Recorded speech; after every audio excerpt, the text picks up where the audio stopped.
Intents have been the hottest topic in cross-chain and also same-chain trading on-chain, right? Essentially, intents abstract complexity for users, right? The promise was that you just say what you want, and then you have solvers execute on your behalf. They compete for the best race. You no longer have to kind of do this all yourself. How has this changed the landscape? Would you say that intent-based solving has improved, like DeFi trading overall, or has it moved us more to kind of essentially a market maker cartel in the background where you have like a few big solvers competing for liquidity, but ultimately it's kind of takes us more towards the TradFi model than the original kind of DEXs were?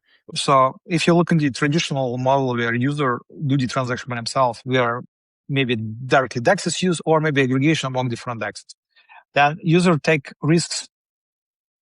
So transaction can fail. So you as user, you will pay the failed transaction costs.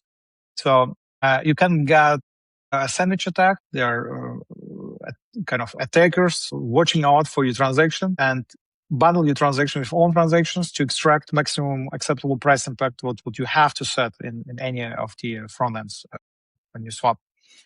Because this is the nature of DEXs that math bots extract value from the user. So these risks are you.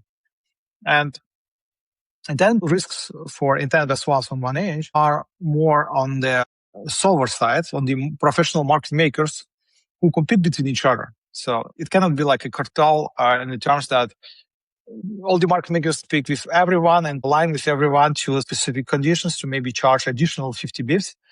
Yeah, intent-based moved all the risks of sandwich attacks and also failed transactions to the resolver. So user got better user experience, more user-friendly environment compared with centralized services, what we have, like centralized exchanges, for example, but in a manner that user don't need to trust a centralized entity, where user just announce an intent and the protocol ensures that the user gets what he expects.